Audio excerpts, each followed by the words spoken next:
All right, welcome back to another episode of Sky U Pod. Obviously, this is not a fun one. Gophers fall in overtime, 37-34, at Northwestern, blowing a 21-point lead in the fourth quarter.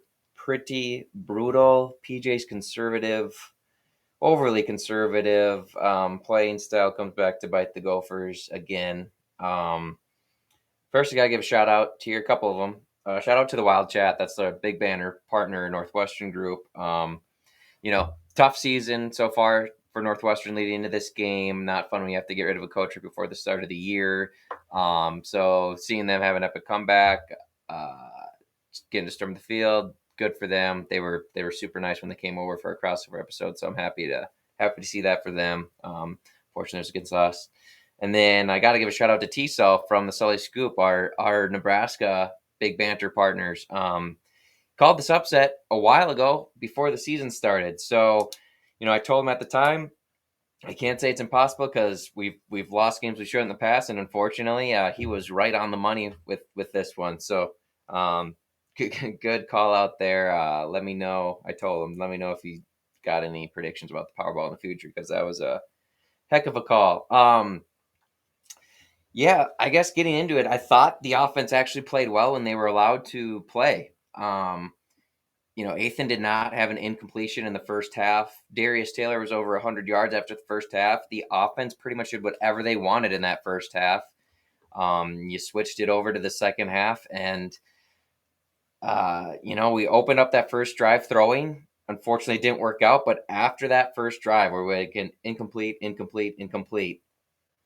PJ basically shut it down from there, and we went run, pass, punt, run, pass, punt. We did break off a long touchdown run from Darius Taylor to end the third, but outside of that, I mean, the offense was brutal and just I didn't. Obviously, there's execution involved, but I really thought that was a coaching decision, a coaching issue. As my banner's falling in the background, it's fitting. But anyway, I thought that was more of a coaching issue than a talent issue. And let's go to the defense then. The defense I thought was the secondary was pretty bad all game. Wally gave up the long one to end the first half, but even before that, I thought Northwestern had some guys running around that were kind of free in the secondary, and Northwestern just kind of missed on them. So I felt pretty fortunate. We were um, only giving up 7 points at the end of the first half, but second half it just got worse. Could not make adjustments. Rushed only 3 way too often, I thought. Run defense is there, but unfortunately, you let Northwestern's quarterback basically double a season total. He almost threw for 400 yards last night. So, yeah, the defense giving up those big plays and the offense shutting down. It just felt very Glenn Mason like. I wasn't the only one to notice that. My dad texted me that. Multiple people tweeted that out. It just felt like a typical Glenn Mason Gopher game, which was unfortunate. Sticking with the defense, we still can't contain the quarterback. So Northwestern's quarterback, he played really well, Ben Bryant, but he's not a mobile guy, and we can't keep them in the pocket. And when you're only rushing 3 to 4 guys for pretty much 90% of the time, like that's just something that you can't have. You can't have them getting out of the pocket and extending plays. But yeah, the secondary is a concern for sure now. It started last week, I feel like, with North Carolina, just giving up big plays. And it continued this week. I mean, Northwestern guys coming into this game was 83rd in the country in yards per play. They're barely averaging like 3 yards a play coming into this game. And you gave up pretty much 400 yards passing. Not good. Jaw Joyner, why was he dropped back into pass coverage much as he was? He's consistently your best pass rusher, and we continued to drop him in. I don't get that, especially in key situations down the stretch when you're, trying to get off the field, and we just couldn't get it done. Tackling was bad, all second half, especially. And then our leaders on defense just made mistakes too. I mentioned the Wally giving up the bomb, and then, Tyler Newman just left the zone to guard nobody at that game time touchdown at the end of regulation. He just vacated the zone that they were directly throwing to. It was AJ Henning. It's their best player. And he was put in the right spot there. I felt like to spy on him, and unfortunately, read on something else. I don't know, but he jumped up to cover nobody, and that was it. We let Bryce Kurtz, as we saw, just light us up. 10 catches, 215 yards, 2 touchdowns, including the big long 80-yarder that gave him some life at the end of the first half. Offense, I thought Ethan played well. I saw people complaining about him at the end of the game.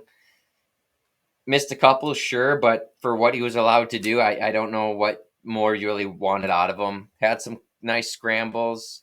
If you're going to nitpick the overtime throw to Spanford, Spanford's all alone. It'd be nice if he could put it on the numbers, but then again, and some touch, right? That's been a consistent thing with Ethan is the touch, but made some tremendous throws, but that one to Spanford, you'd like to see a little bit better, but also Spanford all alone.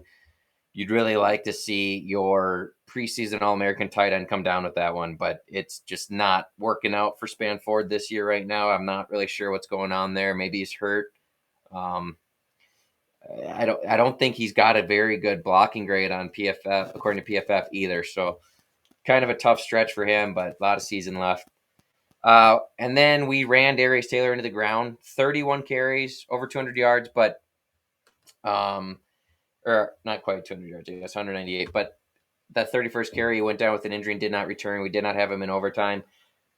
I don't get how Sean Tyler does not get any carries here. I know he put the ball on the turf a little bit against Eastern Michigan. PJ, you got to get over it. He's your second best back, and you're trying to win this game.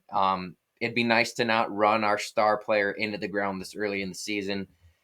It is what it is. I don't know where Zach Evans is. Clearly, they don't trust him, but you got to get someone else more carries. It's inexcusable to just have to rely so heavily on one guy against a team. They beat us, and credit to Northwestern, but I thought it was pretty obvious that I felt we were the more athletic team there, and just to not, we had the trench advantage by every metric coming in here, uh, so to only have Darius Taylor basically run the ball. Bryce Williams got a few carries. I love what he does for this team. I love that he's on the team, but Bryce Williams he can't be the number 2 running back. I'm sorry, as far as rushing the ball. Put him in there, third down pass blocking running back, and that's fine. But man, that was just disappointing. Oh, and special teams, man, it's been bad for 7 years. PJ has not had an elite special teams unit his whole time here, and it'd be different if there were years where they were on and years where they're up, but no, they're always off. I have to fact check this because I didn't quite pull it up. Maybe I'll pull it up here while I'm trying to talk to you guys, but I don't think in his 7 years that we have finished in the top half of the Big Ten as far as kick return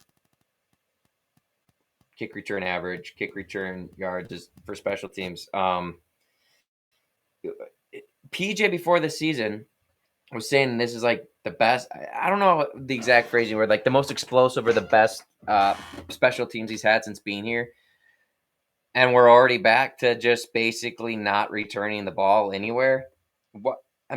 We say that starters need to play on special teams, and yet we let the walk on Quentin Redding be our kick returner, punt returner, and gunner.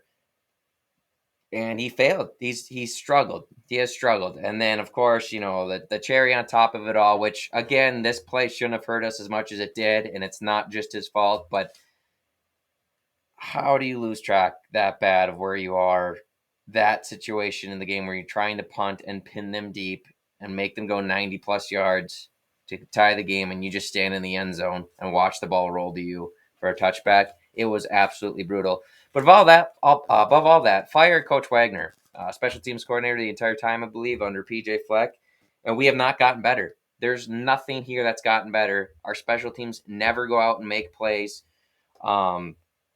It's just something that this team's constantly having to overcome. And at this point, it's draining. All right. We just mentioned how bad the return game is. You're not using Sean Tyler as a running back, which he's your second best running back. At Western Michigan, he's got 3 career kick returns for touchdowns. Why not use him on special teams to get him involved in some sort of way? Put your best players in positions to do things for you. And I don't know why Redding's the return man because he does not look the part. He had a couple nice returns last year, but I don't think he looks fast. There's no way he's our fastest guy. And I know there's more into it than speed. Catching the ball is obviously important. You got to gain PJ's trust. I don't know what more you have to do to lose PJ's trust, but yeah, it's just the special teams. It's never getting better so far. I say so far, but it's not going to be better. We're going to continue to fair catch the ball going forward like we always do, and it's just we're gonna have to win in spite of special teams. We do have a kicker. Kasich is a good kicker, but I mean outside of that, it's rough. The return game in the special teams is brutal, and I don't get how you don't make changes at this point. And unfortunately, the big story that everyone's talking about, some people are going farther than others. They want to call for PJ's head. T. Sully, shout out Sully Scoop, also thinks this will be the start of the downfall of PJ Fleck. I don't think so. PJ still has a huge buyout number from that contract extension we gave him last year, going 8-4 in a pretty reasonable schedule. So it's not going to happen as far as firing PJ Fleck. So for all the PJ haters out there, that's not going to happen. Now, criticism is definitely warranted. This is not new, and it's not just the Bowling Green game. 3 years ago, I think it was 2020, Maryland. I don't remember exactly if it was 21 points, but we had a 3-score lead in the fourth quarter against Maryland there as well, and we completely melted and folded. PJ cannot get out of his own way. In-game management is something he really struggles at. He just got out coached by an interim head coach at Northwestern who, by a lot of metrics, was maybe the worst Power 5 team in the country. I don't know what that makes us now. Probably right down there with them, but yeah. So and you can just see it in certain instances. Let's jump ahead to that 4th down where we punted, right? The last time before they came down and tied it. We take a timeout, and then I don't know if that's an intentional false start. I thought it was. But they show PJ on the sidelines talking with I don't know who, but he's just like freaking out about something. I don't know if reading his lips, it looked like he tried to say they had like 12 men or something. I don't know what he was going at, but he looks like he's like cracking under the pressure to me. I'm not a PJ hater. I'm just calling it like I see it. Like he has zero feel for in-game management. Going back to the game against Maryland, he had a chance to go for 2 in the win in that game 3 years ago. He decides to kick an extra point and miss, and we lose that game. It's just he has zero feel for how the game progresses. He completely shut down the offense, obviously too early. And let's be honest, like he should be noticing that your defense is struggling this game. You should not have taken your foot off the gas pedal at all. You should never do that in a Big Ten game. Maybe once Northwestern starts running the ball or the other team starts running the ball, if you're up 4 scores or whatever, and they're just trying to get out of there too, okay, yeah. Run, punt, get out of there. But they weren't doing that. They were just going basically air raid on you because you couldn't cover them. So you can't just sit back there, run left, run right, incomplete, or throw short of the sticks. I don't know why we're doing that, by the way. I don't know if that's a development thing with Ethan, or the coaches are telling them to go there with the ball and hopefully they break a tackle and go. If they're going that risk adverse, it would not surprise me because we've seen it for 5 years now. I don't know, 7 years, maybe the whole time PJ's been here. I don't think it's the offensive coordinator's fault. I think it's a PJ thing. And I'm not calling for the end of PJ, but like he's always talking about changing his best. He has to adapt to this. He says it works 99% of the time. This one time, that's why it's not 100. That'd be great, PJ, but you don't have 100 wins here yet at the U. You can't because you've only been here 7 years. But you've had 3 losses like this where it's basically you're just overly conservative. You're not doing enough to open it up, and you choose to let the other team dictate the game in the biggest moments, and it cost you. It cost you again. Like, I'm seeing Wisconsin and Iowa fans, point out how ridiculous it is that, you know, Gopher fans aren't allowing PJ Fleck to have a down year. That's not even what this is. If this is a down year for this team because of new starters and so many new faces on offense, that's fine. But that wasn't the issue this game. You put up your offense was not getting stopped in the first half. You willingly took your foot off the gas pedal, and then when it was time to kick it back in, it was too late. It's too tough to flip on and off the switch on offense. You let the nerves get back to you after seeing your lead slip away. It's a real problem. It's happened at least these 3 times: the Bowling Green, the Maryland game, and now this game. The thing that makes this game so frustrating is it's not. I really do not feel that it's a talent issue with this team. This offense has some players on it. The O line since that Nebraska game, I think, has been pretty dang good. Now, you can complain that we couldn't move the ball in the second half. That's fine. But when you are just showing that you're going to be super conservative, it's too easy for the defense to load up, wait till third down, and get you off the field. You're just making your O line work uphill at that point. So I don't think it's a talent issue with this team. As far as player concerned, the big concern with me right now is that I have for this team right now is the secondary. Because maybe North Carolina opens something up for other teams because we're having guys running loose in the secondary right now. So I don't know if it's a little bit of similar to the Rob Wagner year of where we're doing a little bit too much. There's a lot of young guys in that secondary outside of Newman and Wally or first year starters. So maybe they got to simplify it up for the secondary a little bit and just, I don't know. But something's not right there. And, these are the best 2 passing teams that we've seen, and they've both thrown for 400 yards on you. So that's concerning. And realistically, I'm not the skies falling guy. I want to keep PJ. I'm not saying fire PJ. There's definitely stuff you can point to and say that it has to get better. Like, this is year 7. And you just lost to Northwestern, who's got an interim coach, and kind of lost. They were kind of lost heading into this game. Not trying. Obviously, they were a better team last night, at least in the fourth quarter, and they made up enough ground to win the game. So, yeah, it is just disappointing. It's the last year of the Big Ten West, so there was a little bit of urgency, I think, felt by us fans to try and win the West here and get into the Big Ten championship game before it gets much harder with the new additions next year. Which, by the way, they all look great. I know UCLA lost to Utah, but USC looks really good. Oregon looks really good. Washington looks phenomenal.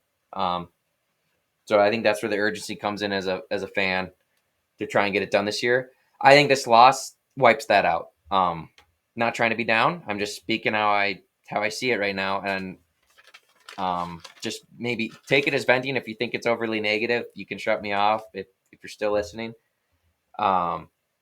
You got Michigan, Ohio State coming up.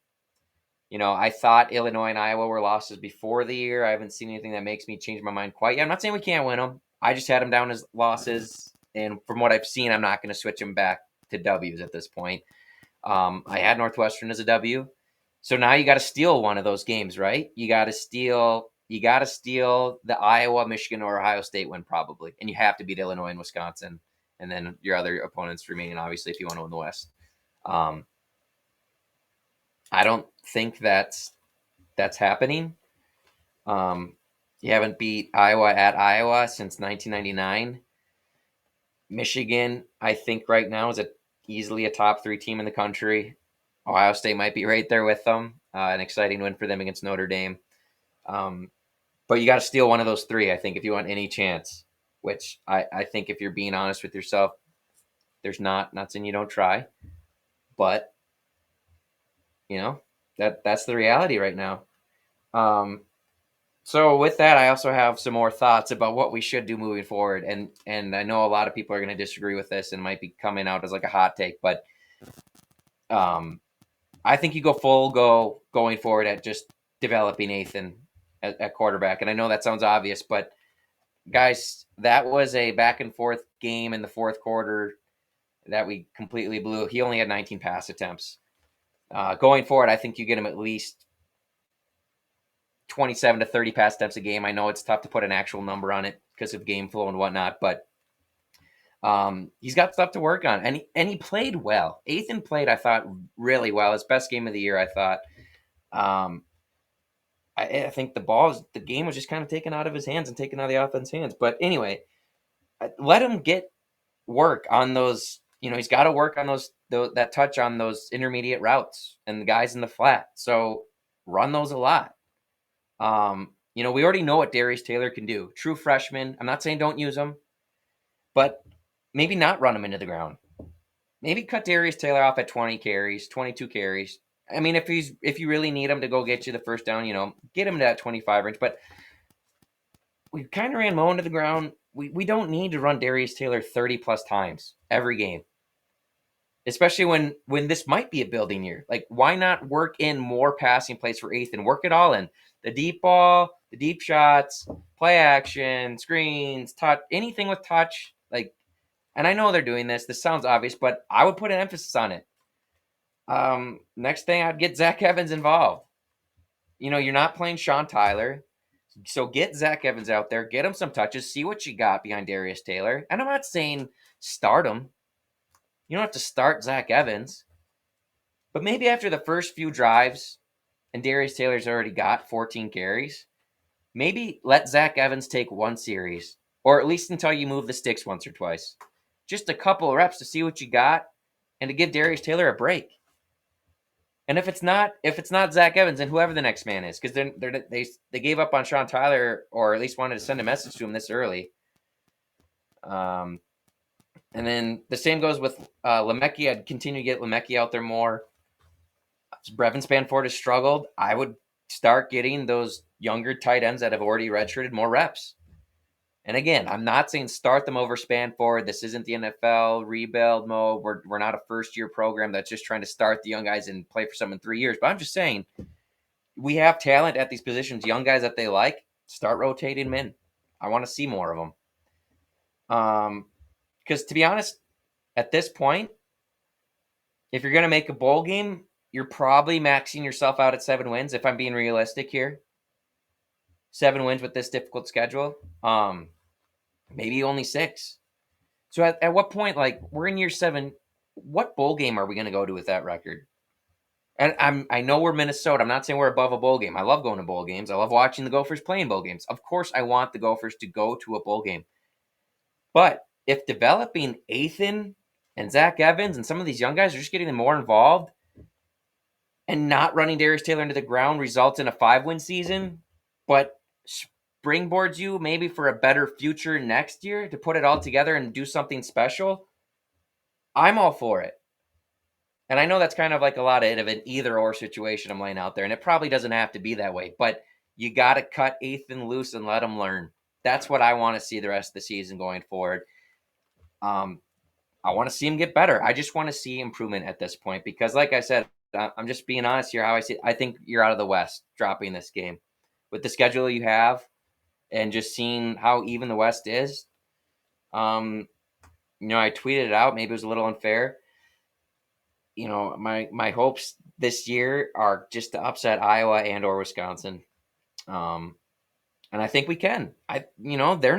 They're not unbeatable, but at the same time, like, I don't want it to be running Darius Taylor 45 times a game. Ethan throws like 12 times, super safe, little 3-yard hitches on 3rd and 8s, punt. Like, your special teams aren't good enough to win that way anyway. And I think PJ's got to learn that.